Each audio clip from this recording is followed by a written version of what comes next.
right, would you all turn with me to the book of Esther? We're going to be looking at Esther chapter 7 this evening. Esther chapter 7. And just to kind of give a quick recap, so if you remember, Haman, the antagonist of the story, he at one point realizes Mordecai, the Jew, has not been bowing to him. It infuriates Haman, and so what he does is he plans to get the king to give him the ability to eradicate all of the Jewish people, including Mordecai, and the king really doesn't think much about it, but he basically gives Haman the go-ahead, gives him his signet ring, and so Haman goes and gets this edict to pass through Persia. Basically, all the Jews are going to be killed in about 11 months, and because of this, we see that the Jewish people, they're mourning. Mordecai is going by the king, the outer part of the king's gates. He's mourning, wearing sackcloth and ashes. The city is perplexed. They don't know what's going on. All of this is happening. Esther finds out that Mordecai's been mourning, and so there's this ongoing back and forth of sending a eunuch to discuss what's happening. And then ultimately, Mordecai convinces Esther to go to the king, which would have been against Persian law to do, to approach the king and to intercede for her people. And so Esther basically says, okay, I'm going to do this. And so what we saw last time is Esther went into the courts of the king and was waiting, standing there, and the king actually extends the scepter to her, which that would have basically mean he accepted her and wasn't going to have her executed for coming before him without being summoned. And then he basically actually ends up being very generous, and he's like, what would you like? I'll give you anything up to half of my kingdom. And then we're expecting that maybe Esther's going to just explain, hey, my people are about to be killed. Will you save us? But instead, she says, I have a feast prepared, and I'd like you and Haman, your second in command, to come to the feast. And so we're like, okay, so she's going to tell him at the feast. And so he's like, okay, let's bring Haman, and we're all going to come to the feast. So then they go, they hang out, they eat for a while. It says they're drinking wine, and at the end of the evening, then the king says, okay, what is it that you would like from me? What is your request? And she says, I would like you and Haman to come to another banquet tomorrow. And we're like, wait, why didn't she just ask him or tell him right there? But we don't really get told a lot of detail, but we see through the later events that God, through his providence, is working out certain things for his people's good. And so anyway, so the king says, okay, well, we'll have your second feast tomorrow. And so Haman leaves, and he's pretty ecstatic that he just got to have a feast with the king and the queen, and he's feeling pretty good about himself. But as he's on his way home, he actually passes Mordecai again, and it says Mordecai doesn't really even care that Haman walks by him. He doesn't shudder, he doesn't tremble, he doesn't bow, doesn't do anything like that once again. And then Haman once again flips the switch and is furious, but he goes home and he starts talking to his friends and his wife, and he's explaining basically how he's just furious, and that even though he has everything, right, he gives this really prideful speech about all the things that he has and how amazing and powerful and wealthy he is.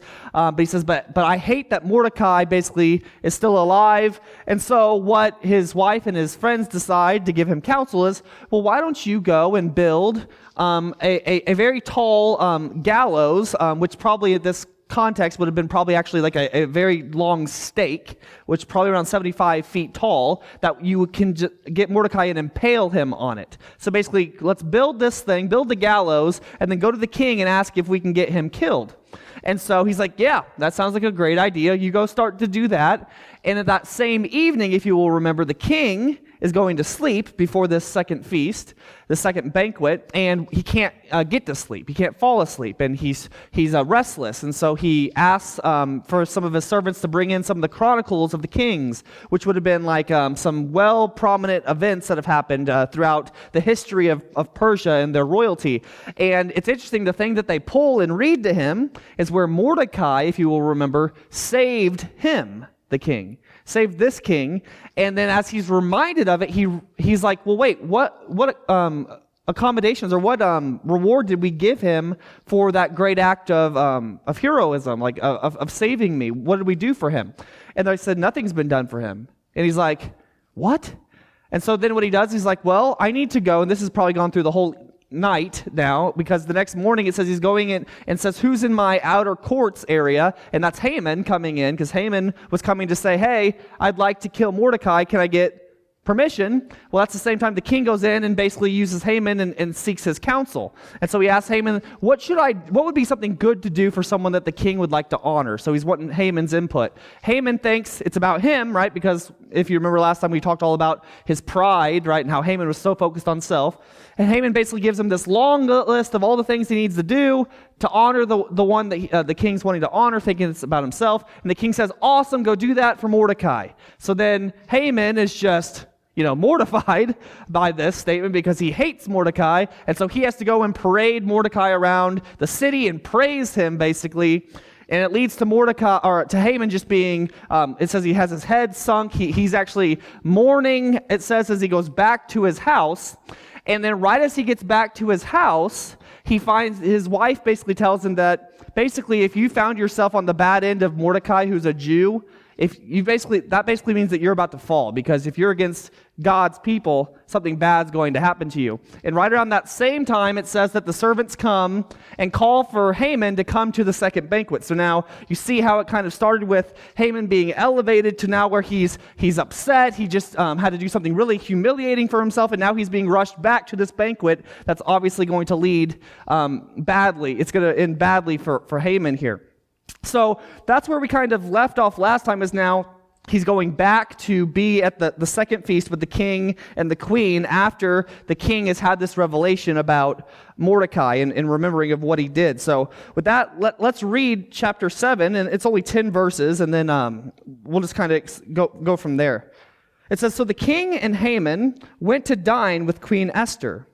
And on the second day at the banquet of wine, the king again said to Esther, what is your petition, Queen Esther?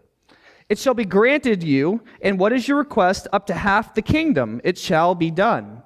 Then Queen Esther answered and said, if I have found favor in your sight, O king, and if it pleases the king, let my life be given to me at my petition, and my people at my request.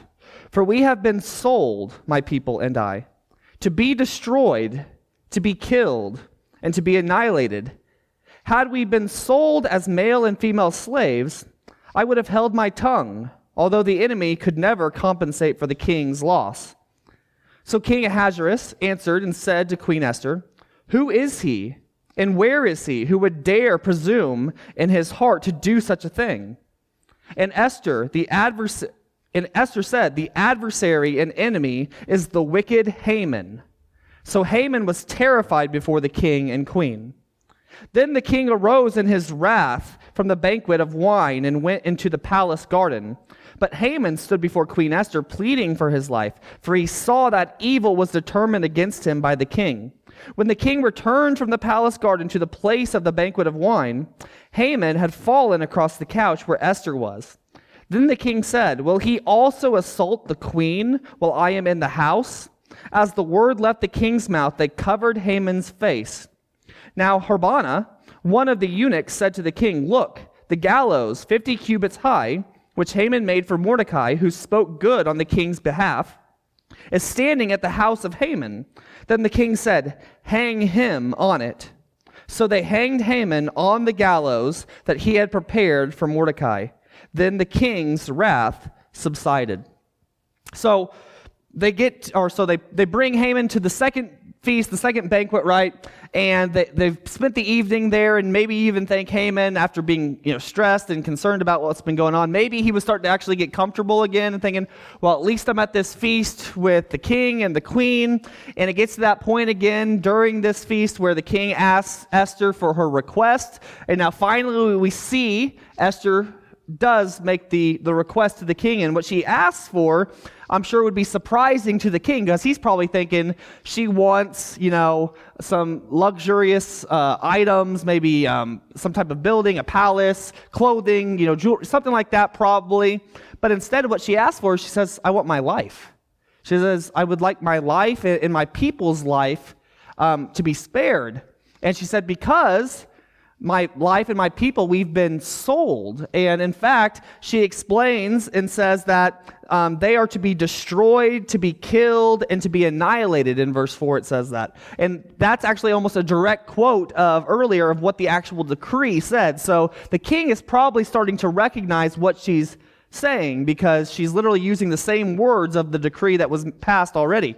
But then, so she brings this up and she says that even if it was just that we were going to be enslaved, she said basically, if it was going to be just the Jewish people were enslaved and we weren't going to be all killed, I wouldn't have even bothered you with this. But the fact that we're all going to die, I had to bring this to you and bring this to your concern. And so the king, hearing this, probably wanting official confirmation, he's wanting to know who is responsible for this wickedness that is trying to assault the queen and her people. Which is, by the way, it's so funny, by the way, they've been married for years, and he doesn't even know who her people are, right? So this is her letting him know for the first time she's a Jew, right? And so basically she says, the wicked individual, Haman. And she literally points right to him, and you can just imagine Haman there in that moment, right? Literally sitting before the most powerful man in probably the world at this time, and he's literally being revealed as the one trying to kill the queen. And by the way, Haman probably didn't know that Esther was Jewish. So whenever he finds out, oh no, right? So he basically just is shocked, probably fearful for his life. And it says that the king in his wrath actually gets up for a second and leaves the event and goes out to the garden area, probably trying to figure out exactly what he's going to do, because he understands that his decree is law. And so once it's been passed, you don't reverse the king's decrees. And so he's probably thinking about, what am I to do with Haman, what this revelation of my wife, and in the decree that's lingering. So he goes out, and at this point now, Haman is pleading with Esther and hoping that maybe she will have some type of compassion or mercy on him and maybe somehow spare him. And it's interesting, by the way, if you remember where Haman was at. Haman, the whole reason this whole thing started, Haman was furious that a Jew wouldn't bow to him. But now it flips, reverses to where now he is pleading to a Jew who's now a woman, who's actually would be considered lower than a Jewish man, right? So now he's actually pleading to a Jewish woman for his salvation, for forgiveness. And at this point, it says he falls over the couch area, because when they would be dining, they would lounge more so. And it says that he falls, he trips over trying to plead with her. And at that same time, the king comes in and basically is like, are you trying to assault my wife, my queen? Literally why I'm here in the house, because there's actually a certain respectful thing going on at this time period where basically you weren't even supposed to be about 7 steps from some of the king's women in the palace. So the fact that he was getting that close and fell over on the couch area, he's probably thinking maybe, he doesn't know what he's trying to do. He's trying to assault her in some way. So basically he says at this point, as he's basically saying that, how dare you do this to my queen in front of me, it says that his face is covered, so they probably put something over his face, which would have been common as they're going to lead him to his execution. And then right around this time, it seems like one of these servants knew about the gallows that Haman's been building, and he's like, hey, by the way, he's already built this thing at his place. And then the king's like, okay, go and go impale him, go hang him on the gallows. And if you've ever studied this before, it's really, really brutal on if it's the Persian use of the stake where they would impale, because I don't want to get too graphic here, but basically you would put the person on this very sharp stake vertically. The body would be vertical, and they would be on the stake, and they wouldn't necessarily die right away. They would just slowly go down the pole, if you can imagine. And that's actually how you would die. And the reason that Haman originally did it, he made it 75 feet tall so that the whole city would be able to see Mordecai killed. So now just imagine, this is the shame, and this is the result of what happens to Haman after this wicked decree that he was trying to get passed and to occur. So that's what we see happening in chapter 7. And as we follow the next few chapters, we'll kind of see how it resolves itself with the issue still of the decree that it's been passed still, and how are they going to deal with that, and what's going to happen to Esther and Mordecai and the king and the Jewish people. So we'll address some of those things as we look to the next few chapters. But within chapter 7, there's a few things I just want to draw from the story. The first thing that I want to kind of maybe point out is I think that this is a reminder for us as Christians is that we are to approach our King with boldness and humility. We are to approach our King, that is God. We can approach our God with boldness, but we should always remember to do it with humility. In Hebrews 4:16, it says, "Let us therefore come boldly to the throne of grace, that we may obtain mercy and find grace to help in times of need." What our King does, what God does, is he actually grants us access to his throne, right? We see in this story where she is coming to the king, and she's going to approach the king and make a request to the king. Well, we as Christians, because of what Christ did, is we actually can come before our king, and we can actually ask him for things, and we can make petitions, and it actually says to come boldly before the throne. That's just amazing to think about, what Christ did for us, right? Because think about the story and how serious this is and how terrified she is that she's even going to make this request, right? We've even talked that maybe the reason she didn't even make the request the first time was because maybe she was getting cold feet about asking because her king could be temperamental and certain people were killed if they didn't treat him or approach him the right way, right? And so I think when we think about this, it's so encouraging that we are actually called as Christians that we can, it says, come to the throne, approach the throne, and do it boldly. And what that means is confidently. It's important that we can be confident when we come to the throne of grace. But it's important that we also remember that boldness, whenever I say it means confidence, that's not arrogance, right? We also still have to remember who we are approaching, right? So it's a good thing to be bold and confident, knowing that what Christ did was sufficient, that we have this relationship with God now, but we also are not to ever approach him and be presumptuous, right? Just to think God's like a genie or that, we're going to name it and claim it and God's just going to have to listen and obey, right? No, we are still approaching a king. In fact, we are approaching the king. We are approaching the God of the universe, the maker of heaven and earth, right? The Ancient of Days is who we are approaching. So it's this balance of confidence because of Christ, but also having humility as we approach him. And if you will remember in Revelation, when we studied this in chapters 4 and 5, it describes the throne of God, right? And as I think about it more and more, that is the throne we are getting to approach. When we come to him in prayer, when we come to him in singing and praise, right, we are approaching this throne. And if you remember, it describes the throne as having thunder and lightning all around it. And in fact, all of those who are in heaven in that throne room are bowing down because of his magnitude and his holiness, right? So it's intense that they are coming before this throne. It's a serious thing. But it's also so powerful in Hebrews 4:16 that when it says, what is the throne? It's a throne of grace. So that's kind of the balanced dynamic of who God is. He's this powerful, mighty king with thunder and lightning, but then at the heart of what comes out of the throne is grace. That's what the throne is. That's who God is. He is a God of grace. And so we can actually come to him in humility and respect, but we also know that he is offering us gifts of grace. That's what grace is. It's a gift that we don't deserve. And so unlike a lot of the kings at this time, we have a king who says, come to me, let me know what's going on, and I will give you grace and help in times of need. So that's powerful, I think, that we recognize that we have a king who offers us this throne of grace. We can approach it.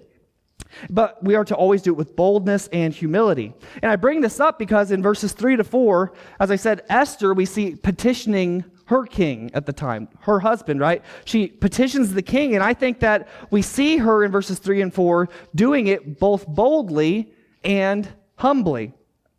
In verses 3-4, I want to read this again. So then Queen Esther answered, so this is her answering the king, and she says, if I have found favor in your sight, O king, and if it pleases the king. First off, think about that. Literally how she starts off the whole thing is she's approaching him and saying, if I found favor in your sight, basically if I'm someone that you find that you would like to give honor to or respect to. And she says, and if it pleases you, if it actually makes you happy. So that's how she's starting the whole request, right? And then it goes on and she says, let my life be given me at my petition and my people at my request. So that's all she's asking for. She could have asked for lots of other things, but she's asking just simply for their life to be spared. And then in verse 4, she shows how humble she is by saying this, for we have been sold by my people and I to be destroyed, to be killed, and to be annihilated. Had we been sold as male and female slaves, I would have held my tongue. Think how humble that is. She's literally saying, as she's coming to the king, she's saying, basically, I wouldn't have even bothered you. I wouldn't have even wasted your time if I was going to go into slavery. Now, most of us probably wouldn't wait to be bound and put in slavery before we would start crying out and saying, hey, we need some help. I need you. We have requests to be made, right? We would approach the God's throne way before that, right? She's saying, I wouldn't even have wasted your time if we were just going to be enslaved. But she said, because it's going to result in the complete death of all of my people, I have come to you with this request. So I think that that's so important that we see how Esther petitioned her king. She came boldly. She was brave. Confidently, she went, and she was probably very precise with what she was going to say. She knew exactly how to articulate what she was going to request. And I think it's so important that we see this because Esther could have said things a lot differently, and it probably would have resulted way differently. Could you imagine if because by the way, remember, the king is guilty in this. The king was kind of really dumb because he literally got the information from Haman, didn't ask any questions, and basically gave him all authority to go and do whatever he wanted with them. He didn't even take any time to consider, who are these people? What are the laws they're breaking? What is the new law? Where are they? What is the actual threat here? Why are you motivated? Why are you trying to pay me off? He didn't even think to ask my wife, my queen, where her background is.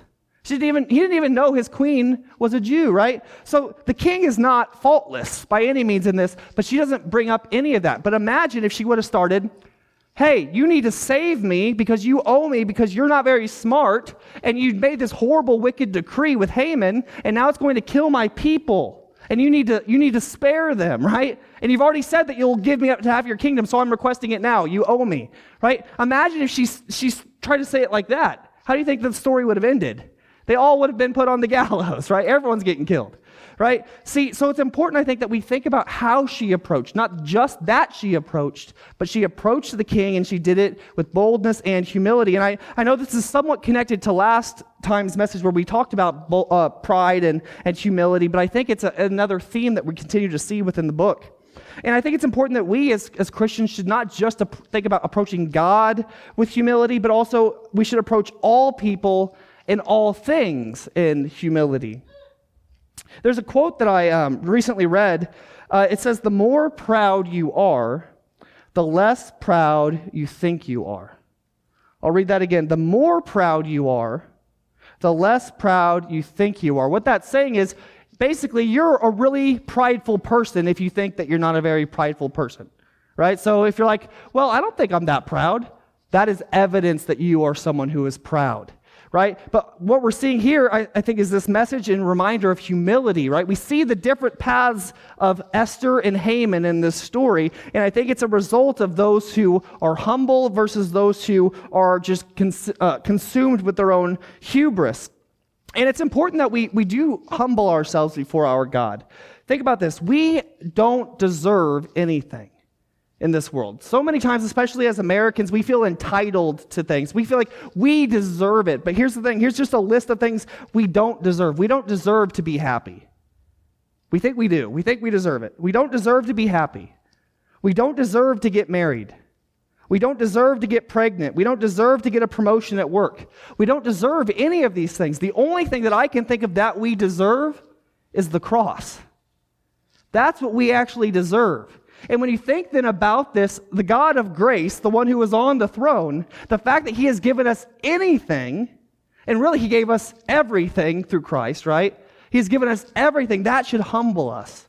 When you realize you do not deserve anything, But instead, he not only gives you salvation, he gives you opportunity to be a part of the kingdom, that he says you can come confidently and boldly to the throne of grace, and also just anything else, like the clothing on our backs, the cars, the families, the relationships. All of these things are gifts of grace that we just don't deserve. And so it's so important that we just humble ourselves and recognize this, that we take our eyes off of ourselves and we look to Jesus. That's what humility is. It's where we stop thinking about ourselves and we just are so thankful for Jesus, that he has made all of these things possible, that we can actually approach the throne of grace. And there's one other quote that I saw that I thought was really helpful when it comes to humility. It says, humility is not thinking less of yourself.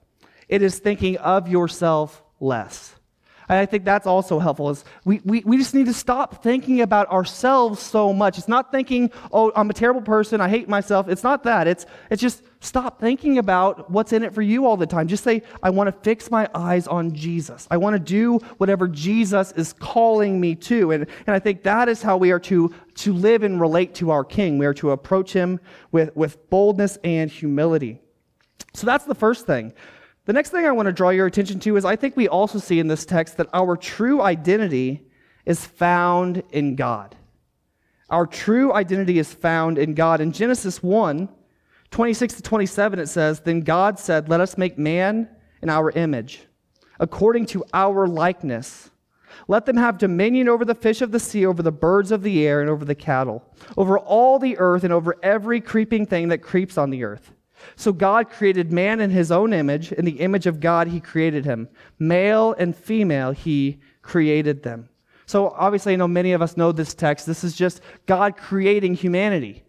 And what's so important about this verse is what he explains is that we are made in his image. We are all image bearers of God. We are made in his likeness. And as Ecclesiastes reminds us, in our chief end, the purpose that we have been made in his image is that we would then relate to him, that we would find our purpose and our fulfillment in him. So literally our whole identity, the reason that we exist, is because of God. That's where our identity is found. And I think it's so important that we recognize this, because so many times we also forget this. We put our identity in race or in color, nationality, gender, sexual orientation, accomplishments, accolades, economic status, political affiliation, or even religious denomination. We use all of these different things to describe who we are. But ultimately it should be, we are one in Christ. That is our identity. It is, we are in Christ. In Galatians 3:27-28, for as many of you as were baptized into Christ have put on Christ.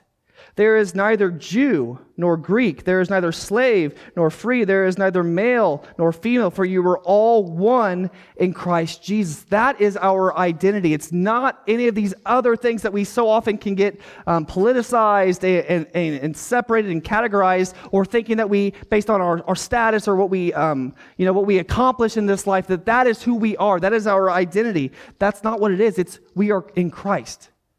That is our identity is in God. And it's interesting because in this chapter, what we see in verse 4 and verse 6 is that we see for the very first time in this book that Esther is identifying herself as one of God's people.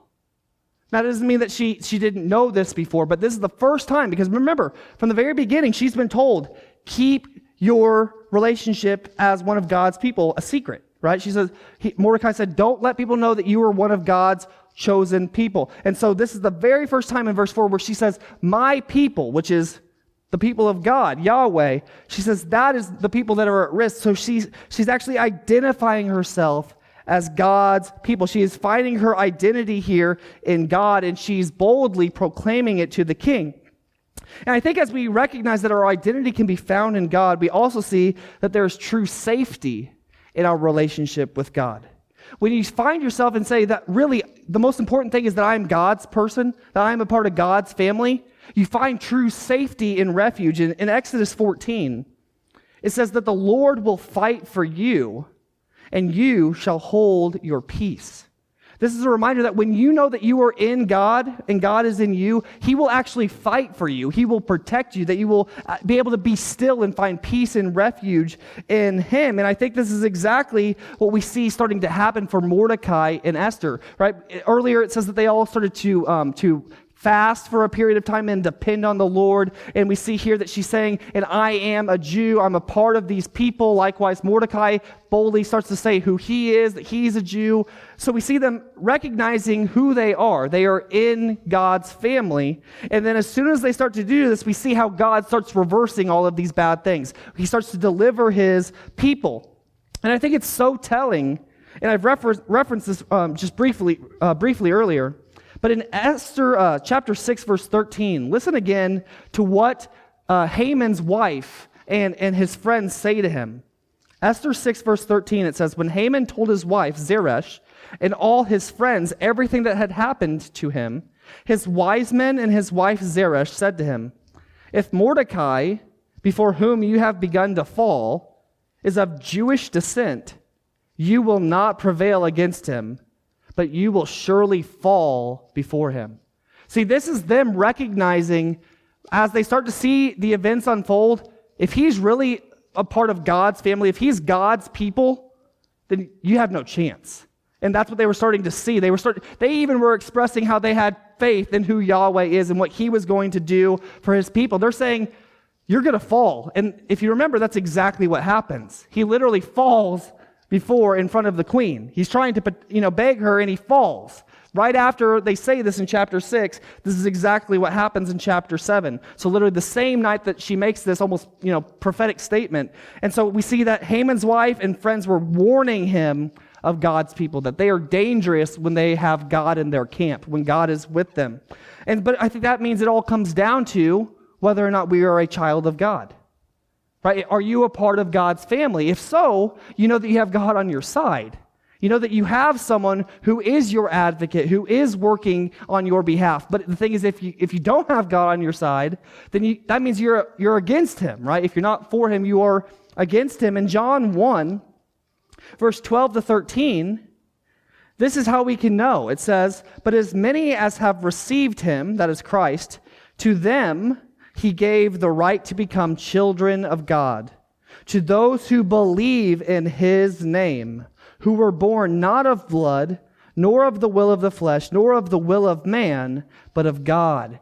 If you have received Christ, if you have believed in His name and His work, you are granted this great honor to be a child of God, to be a part of His family, His people. And so we know that if you are with Him, and if He is for you, then who can be against you? And that is exactly what we find going on. So as Esther and Mordecai are recognizing that their identity is in God, they then find their safety. And so likewise, we need to remind ourselves of that.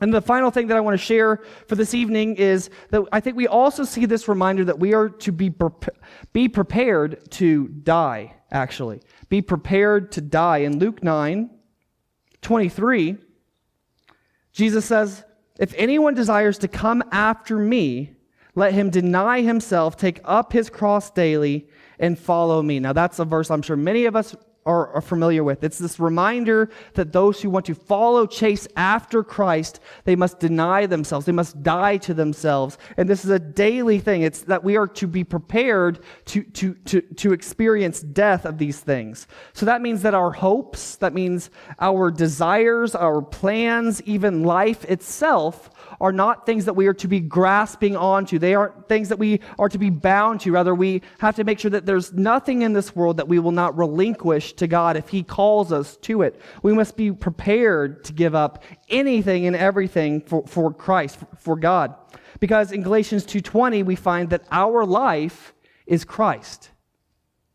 When we become a Christian, our life is over.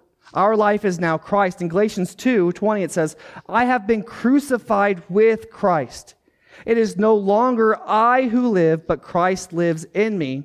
In the life which I now live in the flesh, I live by faith in the Son of God, who loved me and gave Himself for me. So what he's saying is, I have been crucified with Christ. It is no longer I who live, it is Christ who lives. And then finally in John 12:25, we see that abundant life is found in death, actually. It says, he who loves his life will lose it, and he who hates his life in this world will keep it for eternal life. The reason I bring this up is because when you look in this story, we see that there's two individuals with two different perspectives on their life. You have Esther in chapter 4, verse 16, who makes the statement, if I perish, I perish. And she knows she's going in knowing that very well her life could be over. She's not holding on to her life. She's not holding on to her possessions. She's not holding on to her comfort. She says, I'm surrendering everything at the mercy and grace of God. I'm not going to hold on to my life. I am prepared to die for others, for life, for potential salvation, for my people. I am prepared to die. But in verses 7 to 8, I want to see on the flip side, how different is Haman's perspective compared to Esther's. In verses 7 to 8, it says this, then the king arose in his wrath from the banquet of wine and went into the palace garden. But Haman stood before Queen Esther pleading for his life. For he saw that evil was determined against him by the king. And when the king returned from the palace garden for the place of the banquet of wine, Haman had fallen across the couch where Esther was. So we see here how she says, if I perish, I perish. And she's basically going boldly then to live a life to honor God and to intercede for her people. Haman, on the other side, is only thinking about himself, and it says that he is clinging to his life. He loves his life. He loves his possessions. He loves his wealth, his power. He doesn't want to lose any of this. He's saying, please, please, give me my life. Give me my life. And she says, if I perish, I perish. That's the different perspectives here. But we find that whenever you are willing to die, whenever you don't cling to this life and grasp on to this earthly, temporal existence, you find that there's actually a deeper life. There's a greater, abundant life that is available, and that's exactly what Jesus came to give us. And in fact, Jesus came to die. He was prepared to die so that we could live. And that's the message for us is, are you willing to die to self, die to this life, so that you can have everlasting life through Christ? Or are you that person that's like Haman, that's clinging on to all of these temporal things, the pride of life, and you're going to miss out on true life? And so I think that's another thing that we can learn and take away from this message is you look at Esther saying, if I perish, I perish, and we see that she is exalted and lives in the end, whereas Haman is all about the riches of the world, the pride of life, and it results in his ruin at the end, where he actually truly dies. Those who love their life die, and those who hate their lives find true life.